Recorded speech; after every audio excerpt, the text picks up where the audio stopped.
আপনারা কোরআনে কারিমে পড়েছেন, কেউ পড়বেন,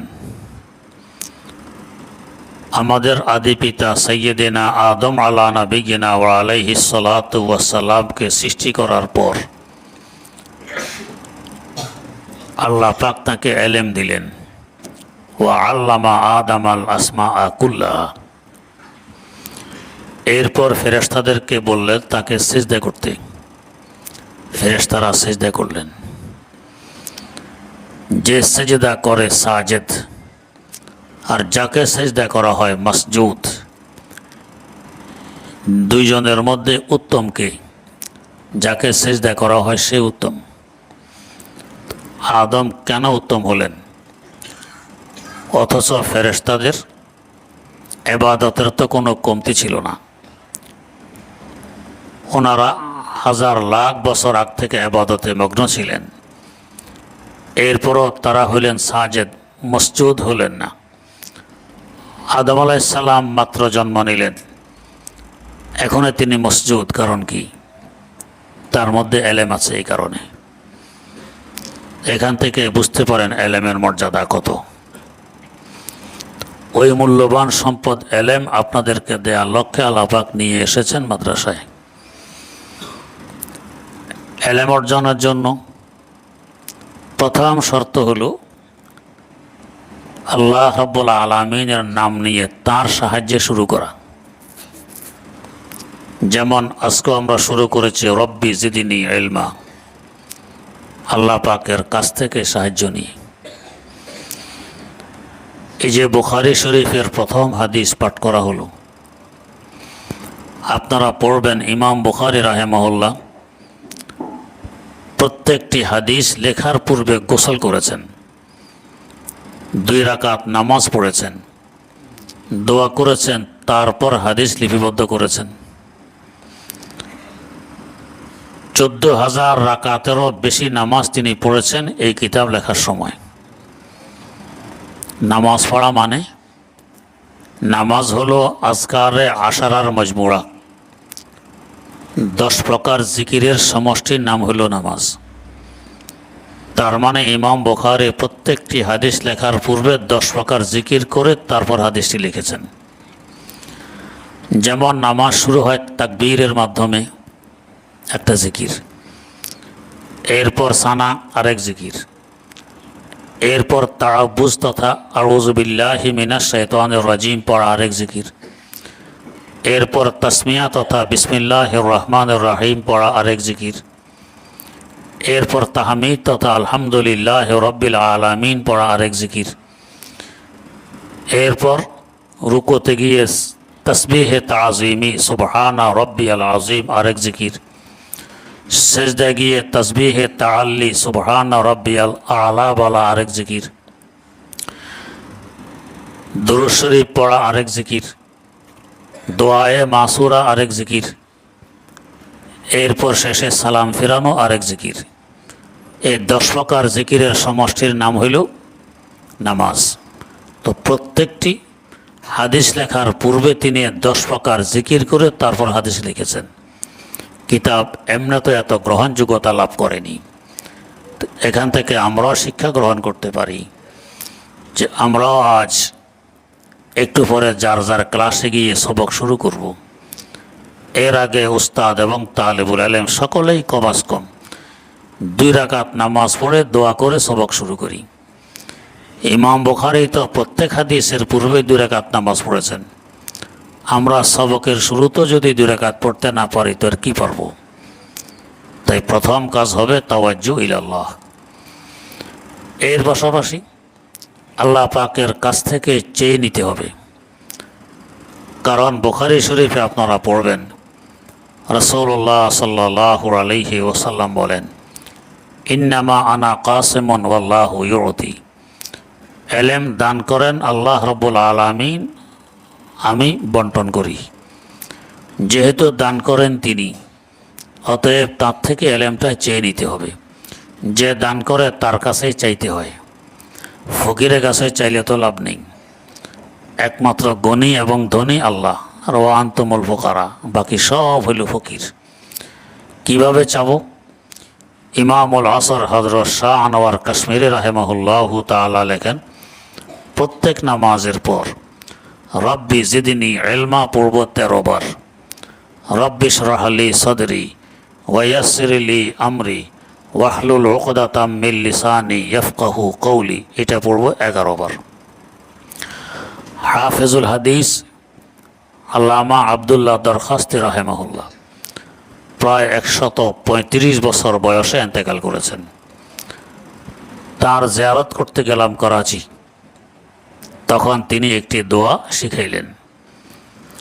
বললেন যে সকালে যখন কিতাব পড়া আরম্ভ করবে প্রথমে একবার দুরূদ শরীফ পড়বে, এরপর দোয়াটি 7 বার পড়বে, অতঃপর আবার দুরূদ শরীফ পড়ে কিতাব পড়া আরম্ভ করবে।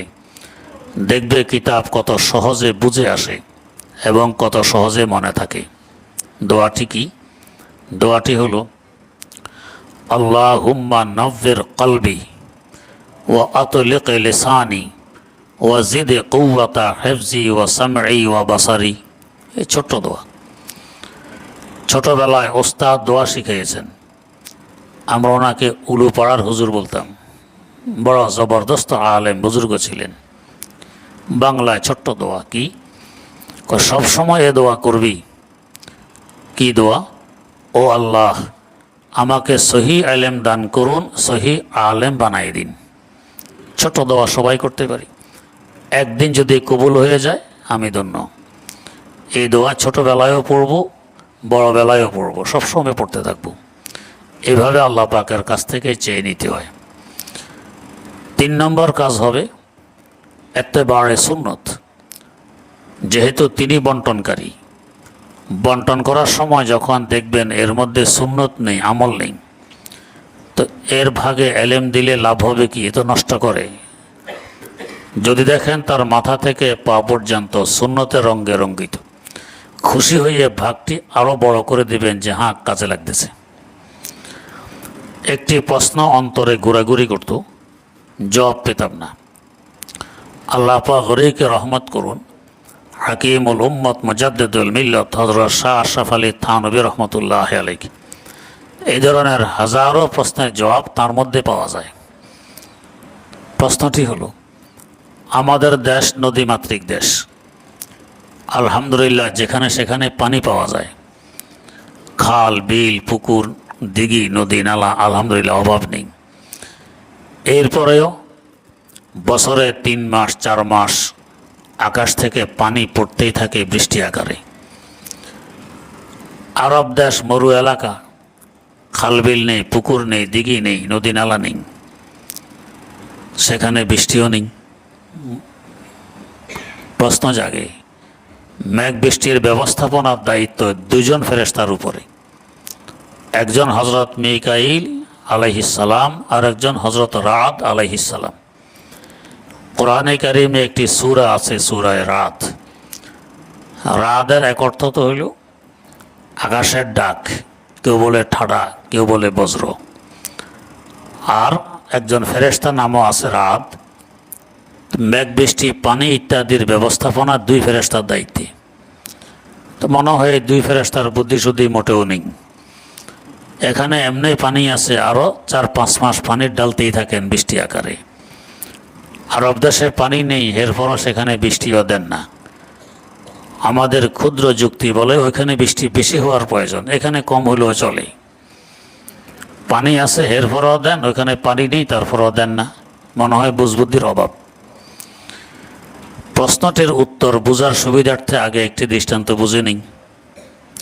দৃষ্টান্তটি হলো, আপনাদেরকে এক ব্যক্তি দাওয়াত করেছে, খানা খাওয়াবে। আপনারা সবাই এসেছেন তার বাড়ি খানা খাবেন। উনি খাবার প্রস্তুত করেছেন, আপনাদেরকে বাড়িতে বসাই রেখে তিনি খাবারগুলো শ্যামলে নিয়ে রাস্তার মধ্যখানে প্লেট বিছাই সেখানে খাবার বন্টন করলেন। কিছু কুকুর, কিছু বিড়াল খেয়ে, কিছু কাক খেয়ে ছারখার করে ফেলল, কিছু গাড়ির চাকার নিচে পড়ে সব বরবাদ হয়ে গেল। এটা বুদ্ধির পরিচয় হবে? এটা পাগলামির পরিচয়। খাবার তো আসবে যেখানে খানেওয়ালা আছে সেখানে। খানেওয়ালা মেজবানের বাড়িতে খাবার বন্টন করে শ্যামলি, এটা পাগল ছাড়া কেউ এই কাজ করবে না। এবারে আসুন, মেঘ বৃষ্টি হলো গাছগাছালির খাবার। কয়েক প্রকারে এগুলো তাদের খাবার হয়।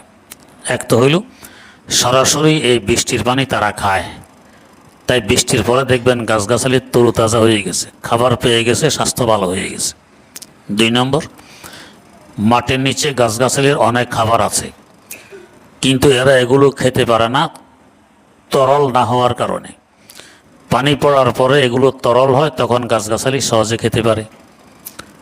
3 নম্বর, যেমন অক্সিজেন আমাদের অপরিহার্য একটি পদার্থ, অক্সিজেন ছাড়া আমরা 1 মিনিটও বাঁচব না, তেমনিভাবে নাইট্রোজেন গাছগাছালির জন্য অপরিহার্য।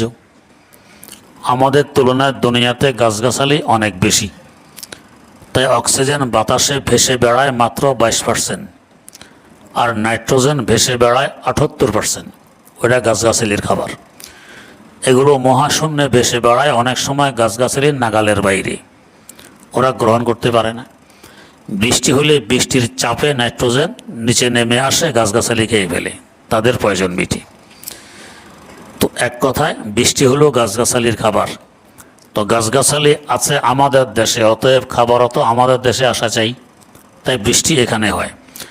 আরব দেশ মরু এলাকা, গাছগাছালি নেই, মানে খানেওয়ালা নেই, তো সেখানে বৃষ্টি দিয়ে নষ্ট করার কোনো অর্থ তো হয় না, তাই ওখানে খাবার দেওয়া হয় না, খাবার দেওয়া হয় আমাদের দেশে, যেহেতু খানেওয়ালা তথা গাছগাছালি আমাদের দেশে আছে। এবারে 2 ফেরেশতার বুদ্ধিশুদ্ধি কম না বেশি বোঝা যায়? অনেক বেশি বোঝা যায়।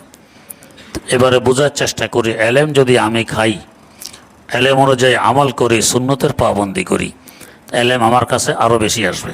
কেন? এ খায়, কাজে লাগে। আর যদি এলেম আমি না খাই, নষ্ট করে ফেলি, আমল না করি, তো আমাকে কেন এলেম দেয়া হবে? নষ্ট করার জন্য তো এলেম আসবে না। তাই এত্তেবারে সুন্নত আমাদের জন্য অপরিহার্য, তবেই এলেম আসবে। সুন্নতের পাবন্দি না করলে এলেম আসবে না। 4 নম্বর হবে এতাড়াতে উস্তাদ। উস্তাদের আনুগত্যতা স্বীকারের মাধ্যমে এলেম আসে। চাই আমার বুঝে আসুক আর না আসুক, ওস্তাদের প্রত্যেকটি আদেশ নিষেধ আমি মাথা পেতে মেনে নেব। বুঝে আসলো মানব, না আসলো মানব, এর মধ্যে তালেবুল এলেমের কামিয়াবি নিহিত। আর যদি ওস্তাদের আদেশ নিষেধের সামনে যুক্তি পেশ করি, যুক্তিতে ধরলে মানব, না ধরলে মানব না, এ তালেব এলেম জীবনও কামিয়াব হতে পারবে না, সফল কাম হতে পারবে না। আমার নানা শ্বশুর, এনার এক সাথীর সাথে আমার সাক্ষাৎ হয়। তো সাথী আমাকে শোনাইলেন যে মাওলানা দিলাওয়ার আর আমি একসাথে নোয়াখালী ইসলামিয়া মাদ্রাসায় লেখাপড়া করতাম। তখনকার যুগে বোর্ডিং ছিল না, এখন তো আমাদের থাকার ব্যবস্থা মাদ্রাসায়, খাওয়ার ব্যবস্থা বোর্ডিংয়ে, কিতাবের ব্যবস্থা কুতুবখানায়, পড়ার ব্যবস্থা ওস্তাদ, এমনকি চিকিৎসা পর্যন্ত মাদ্রাসা থেকে দেওয়া হয়। আর আল্লামা দেলাওয়ার হোসেন রহমতুল্লাহ আলাইহির মুখে আমি শুনেছি, ওই সময় মাদ্রাসায় বোর্ডিং ছিল না, জাগির থাকতেন, লজিং। ওনার মাদ্রাসা থেকে লজিংয়ের দূরত্ব ছিল 8 কিলোমিটার। হযরত বলছেন মাইল, 5 মাইল, 5 মাইলে 8 কিলোমিটার হয়, 8 কিলোমিটার দূরে লজিং। তা ওরা খাওয়াবে, থাকা জায়গা দিতে পারবে না, তো থাকবেন কই? 2খানা টিন খরিদ করে বাঁশ গেড়ে বাঁশের উপরে রাস্তার কিনারায় টিন দিয়ে চাল দিছেন, আর গাছের পাতা পোতা দিয়ে বেড়ার ব্যবস্থা করছেন। এই নিজস্ব অর্থায়নে থাকার ব্যবস্থা। খাবার দিত 2 বেলা আটার যাও, সকালে আটার যাও খেয়ে মাদ্রাসায়, আবার রাত্রে ফিরে গিয়ে আটার যাও, 2 বেলা আটার যাও খেয়ে 8 কিলোমিটার দূরে লজিং থেকে ওনার লেখাপড়া করেছেন। তো বড় হবেন না কি হবেন? তো ওনার এক সাথী আমাকে শুনাইলেন, আমরা একসাথে এক জমাতে লেখাপড়া করতাম নোয়াখালী ইসলামিয়া মাদ্রাসায়। মোহতামেম ছিলেন আল্লামা ওজায়ের গুল রহমতুল্লাহ আলাইহি, পেশাওয়ার বাড়ি, বড় আজীব গরিব বুজুর্গ। একদিন আসরের পর আমরা 2 জন হাঁটতেছি, আমার মেধা দেলাওয়ার থেকে ভালো ছিল, নম্বর আমি বেশি পেতাম, দেলাওয়ার কম পেত। আসরের পর হাঁটতেছি, মোহতামেম সাহেব ডাক দিলেন, আসলাম। আসার পর বললেন, কান পাকাড়কে 10 মরতবা উঠো আর बैठो, কান ধরে 10 বার উঠবস করো। বলা মাত্র দিলাওয়ার কান ধরল, 10 বার উঠবস করল। আমি তো ভালো ছাত্র, জিজ্ঞেস করলাম, হুজুর কি বেয়াদবি করেছি ওইটা তো আগে বলবেন। যুক্তি, বেয়াদবি সামনে আসলে কান ধরবো, না আসলে কেন ধরবো? হজরত হেসে দিয়ে বললেন, ঠিক হয় ভাই, যাও যাও। আমি তো খুব খুশি, আমাকে কানে ধরতে হয়নি, বেইজ্জতি হয়নি, দেলোয়ারের বেইজ্জতি হয়ে গেছে। এখন বুঝতেছি আমার আর দেলোয়ারের মধ্যে পার্থক্য কত। বাংলাদেশের বড় বড় আলেম, বড় বড় বুজুর্গ দেলোয়ারের মুরিদ, দেলোয়ারের খলিফা। যেমন বাংলাদেশে যাকে বড় হুজুর বলা হইতো, মুফাসসির হুজুর বললে সবাই যাকে চিনত, ব্রাহ্মণবাড়িয়ার আল্লামা সিরাজুল ইসলাম রহমতুল্লাহ আলাইহি দেলোয়ার সাহেবের খলিফা ছিলেন।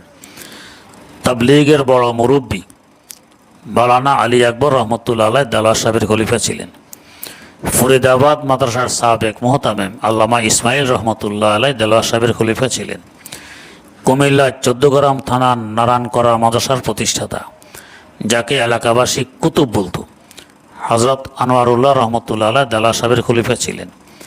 ফেনীর মাওলানা আব্দুল মান্নান রহমতুল্লাহ আলাইহি দেলোয়ার সাহেবের খলিফা ছিলেন। নোয়াখালীর প্রসিদ্ধ বুজুর্গ আল্লামা সুফি আব্দুল জব্বার রহমতুল্লাহ আলাইহি দেলোয়ার সাহেবের খলিফা ছিলেন। এরা তো দেলোয়ারকে নিয়ে আকাশে উঠতেছে। আমার যে মেধা ভালো, নম্বর বেশি পেতাম, একদিনের জন্য এলেমের খেদমত আমার ভাগ্যে জোটেনি, মাদ্রাসায় পড়ানো আমার কিসমতে আসেনি, আমি হাল চাষ করে খাই।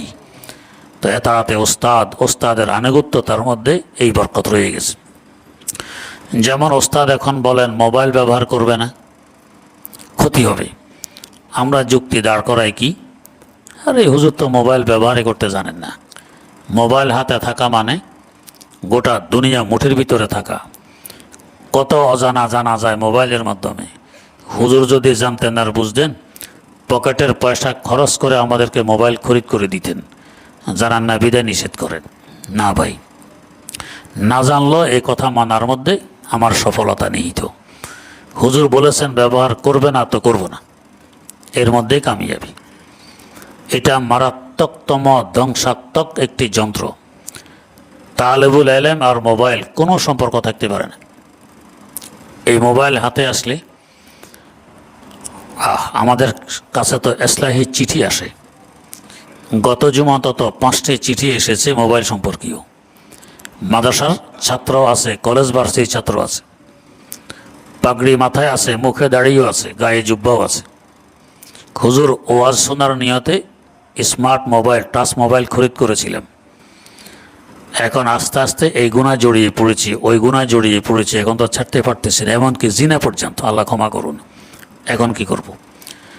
তো এই মোবাইল প্রথমে আপনার সময় কেড়ে নিবে, এরপরে টাকা পয়সা কেড়ে নিবে, মন মানসিকতা নষ্ট করে দিবে, স্বাস্থ্য কেড়ে নিবে, আমল কেড়ে নিবে, এলেম কেড়ে নিবে, আদব আখলাক কেড়ে নিবে, এক সময় ঈমানও কেড়ে নিবে, এমনকি জান পর্যন্ত কেড়ে নিতে পারে। অসংখ্য যুবক যুবতীর জীবন ধ্বংস হয়েছে, আত্মহত্যা করেছে এই মোবাইলের কারণে। আমাদের কাছে হাজারো ঘটনা এভাবে আসতেছে অহরহ। তাই ভাইয়ারা, মোবাইলের সাথে আপনাদের কোনো সম্পর্ক থাকবে না, না নিজে রাখবো, না কখনো সুযোগ পেলে অন্যদের মোবাইল ধরবো না তো ধরবো না, দেখবো না তো দেখবো না, ঘৃণা করব। ছি ছি, এর হাতে মোবাইল, ছি ছি, ঘৃণা করব। ইনশাআল্লাহ কামিয়াব হবেন। তো এতাতে ওস্তাদের আনুগত্যতা স্বীকার করে চলব। 6 নম্বর কাজ হবে কাসরতে মোমারাসাতে কুতুব। খুব বেশি কিতাবের সাথে সম্পর্ক রাখব। বুঝলেও পড়ব, না বুঝলেও পড়ব, মনে থাকলেও পড়ব, না থাকলেও পড়ব। ইনশাআল্লাহ সহজে এলেম আসবে। আপনারা অনেকে দেখেছেন, অনেকে নাম শুনেছেন। বর্তমান মধুপুরের পীর সাহেব হুজুর হযরত মাওলানা আব্দুল হামিদ দামাত বরকাতু, ওনার হামসবক এক জমাতে লেখাপড়া করতেন নোয়াখালীর প্রসিদ্ধ আলেম হযরত মাওলানা ইসহাক ওবায়দী রাহিমাহুল্লাহ। উনি আমাকে শুনিয়েছেন সরাসরি ওনার মাদ্রাসায় বসে, নোয়াখালী দিলদার মার্কেটের পাশে সামনসিরহাট আছে নোয়াখালী, ওর থেকে একটু উত্তর দিকে। উনি বললেন, মধুপুরের পীর আর আমি এক জমাতে পড়তাম ফেনী ওলামা বাজার মাদ্রাসায়। আমি সবসময় আউয়াল হই, ক্লাসে 1 নম্বর হই। মধুপুরের পীরের তেমন জেহেন জাকাওয়াত ছিল না, কিতাব মনে রাখতে পারতো না, বালা করে সব জায়গা বুঝতেও না।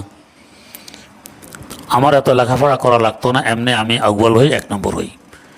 কিন্তু এর হাতে সবসময় একটি কিতাব, সবসময় সে পড়ায় মগ্ন, ভালো করে বোঝে না তারপরও পড়ে, মনে থাকে না তারপরও পড়ে। এখন দেখি ও আর আমার মধ্যে পার্থক্য কী পরিমাণ। মধুপুর তার প্রতিষ্ঠিত মাদ্রাসা, এই বছর প্রায় 1,500-এর মতো ছাত্র সেখানে। বাংলাদেশে অসংখ্য মাদ্রাসা তিনি প্রতিষ্ঠা করেছেন, অসংখ্য তার মুরিদ। কিভাবে দিনের খেদমত আল্লাহ পাক তার থেকে নিচ্ছেন। আর আমি যে নম্বর আউয়াল ছাত্র, একখানা টিনের ঘরে বসে মাত্র 3 জন ছাত্রকে মিজান পড়াই। ব্যবধান কেন? কাসরাতে মোমারাসাতে কুতুব, কিতাবের সাথে ওনার সম্পর্ক যে পরিমাণ ছিল আমার এই পরিমাণ ছিল না। আমি এমনি পারি, পড়তাম না। তাই ভাই, বুঝলেও পড়বো, না বুঝলেও পড়বো, মনে থাকলেও পড়বো, না থাকলেও পড়বো, এক সময় কাজে লাগবে।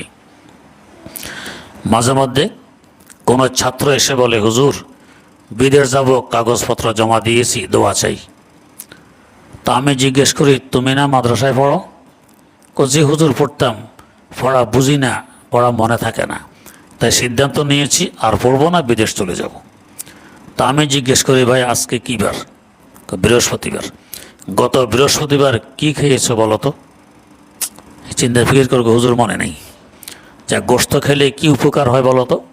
এটা তো জানি না। দুধ পান করলে কি লাভ হয় বলো তো? এটা তো জানি না। তাহলে এখানে সিদ্ধান্ত কেন নিলা না যে কি খাই মনে থাকে না, কোন খাবারে কি উপকারিতা বুঝি না, অতএব আজকে থেকে খাওয়া দাওয়া বন্ধ, আর খাবো না? এই সিদ্ধান্ত নেও না কেন? এই যে কোন দিন কী খেলাম মনে থাকলো না, ভুলে গেলাম, তাই বলে কি খাবারের উপকারিতা নষ্ট হয়ে গেছে? না। দুধে কি উপকার, গোশতে কি উপকার, সবজি কি উপকার জানি না, না জানার পরও যে খেয়ে নিলাম, এ থেকে উপকার রয়নি, ভিতরে রয়ে গেছে। জানলেও উপকার, না জানলেও উপকার। মনে থাকলেও উপকার, না থাকলেও উপকার। এলামো এরকম যে রুহের খাবার, মনে থাকলেও উপকৃত হবেন, না থাকলেও হবেন, বুঝলেও উপকৃত হবেন, না বুঝলেও হবেন। তাই কিতাব বুঝে আসলেও পড়বো, না আসলেও পড়বো, মনে থাকলেও পড়বো, না থাকলেও পড়বো, ইনশাআল্লাহ মাহরুম আর বঞ্চিত হবেন না। তো 6 নম্বর কাজ হবে কাসরতে মোমারাসাতে কুতুব। 7 নম্বর কাজ হবে পাবন্দি ওয়াক্ত, সময়ের গুরুত্ব। সময় রবারের ন্যায়, টান দিলে লম্বা হয়, ছেড়ে দিলে খাটো হয়। যত কাজে লাগাবো তত সময় বরকত হবে, নষ্ট করব সময় বরকত হবে না। তাই ঘন্টা নয়, মিনিট নয়, 1 সেকেন্ড সময়ও নষ্ট হতে দিব না। এ প্রতিজ্ঞাবদ্ধ হয়ে কিতাব পড়া শুরু করবেন, দেখবেন কত সহজে এলেম আসে। দারুল উলুম দেওবন্দের সাবেক শাইখুল হাদিস আল্লামা সাঈদ আহমদ পালনপুরি রাহেমাহুল্লাহ, দারুল উলুম দেওবন্দের শাইখুল হাদিস হওয়া তো 4টিখানি কথা নয়। হজরত বলেন, এমন ঘটনা আমার মনে পড়ে না যে আমি খাওয়া দাওয়া করেছি এই সময় আমার হাতে কিতাব ছিল না, এমন ঘটনা মনে পড়ে না। আমি ওযু ইস্তেঞ্জার জন্য যাওয়া আসা করেছি, এই রাস্তায় আমার হাতে কিতাব ছিল না, এমন ঘটনা মনে পড়ে না। মানে এই সময়টাও লেখাপড়াতে কাটাইতেন। তো কেন দারুল উলুম দেওবন্দের শাইখুল হাদিস হবেন না? তো এইভাবে সময়কে কাজে লাগাইয়ে পড়বো, ইনশাআল্লাহ বরকত হবে, এলেম আসবে। আমাদের দায়িত্ব হইল চেষ্টা করা। আর সারিও মিন্নি ওলাত মামিন আল্লাহ, ফল আমার আল্লাহর হাতে। আর যে চেষ্টা করে আল্লাহ পাকের নিয়ম তাকে মাহরুম আর বঞ্চিত করেন না। অতএব চেষ্টা অব্যাহত রাখবো, ইনশাআল্লাহ মাহরুম হব না। এই কথাগুলোর উপরে আমাকে, আপনাদেরকে, সকলকে আমল করে বেশি থেকে বেশি উলুমে নবুয়ত অর্জন করার তৌফিক আল্লাহ পাক আমাদেরকে দান করুন। আল্লাহুম্মা বিহামদিক আশহাদু আল্লা ইলাহা ইল্লা আনতা আস্তাগফিরুকা ওয়া আতুবু ইলাইক।